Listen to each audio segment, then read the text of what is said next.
दोस्तों, बातें हमारी संस्कृति में आप सभी का स्वागत है। तो आज हम आपको ये बताएंगे कि कैलाश पर्वत को उठाने वाला रावण शिव जी का धनुष क्यों नहीं उठा पाया था। जो कि इतना शक्तिशाली था रावण को कैलाश पर्वत को तो उठा सकता था, लेकिन शिव का धनुष जो कि जिसका नाम पिनाक था उसको नहीं उठा पाया। तो भगवान शिव का धनुष बहुत ही शक्तिशाली और चमत्कारी था। शिव जी ने जिस धनुष को बनाया था उसकी टंकार से तो बादल भी फट जाते थे, पर्वतें हिलने लगते थे, ऐसा लगता था कि मानो भूकंप आ गया, इतना शक्तिशाली वह धनुष था। और इसी धनुष पर एक तीर चढ़ा करके एक त्रिपुरासुर की तीनों नगरियों को ध्वस्त कर दिया गया था, जिसका नाम था पिनाक। और यह धनुष देवी देवताओं के काल की समाप्ति के बाद देवराज इंद्र को सौंप दिया गया था, जो कि देवताओं के राजा जनक के पूर्वज देवराज को दे दिया। और राजा जनक के पूर्वजों में निमि के ज्येष्ठ पुत्र देवराज थे। शिव धनुष उन्हीं की धरोहर थी, जो कि राजा जनक के पास सुरक्षित था।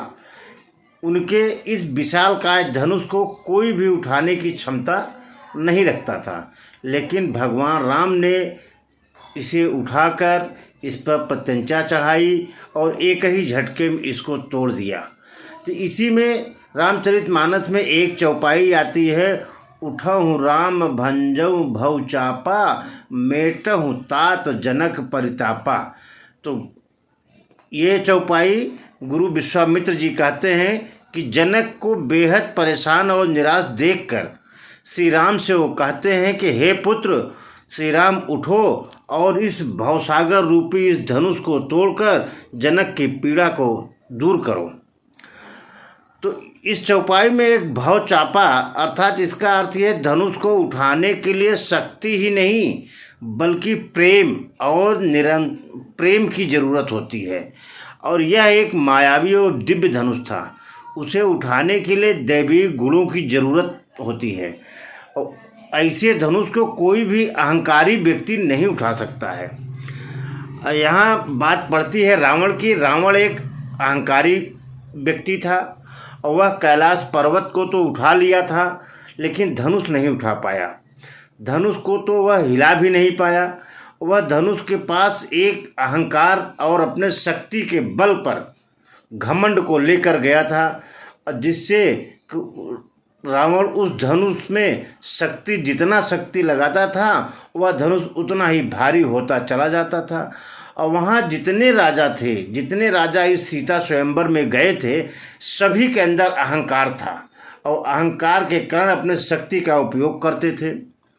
लेकिन जब प्रभु श्री राम की बारी आई तो समझ गए थे कि यह कोई साधारण धनुष नहीं है, बल्कि भगवान शिव का धनुष है।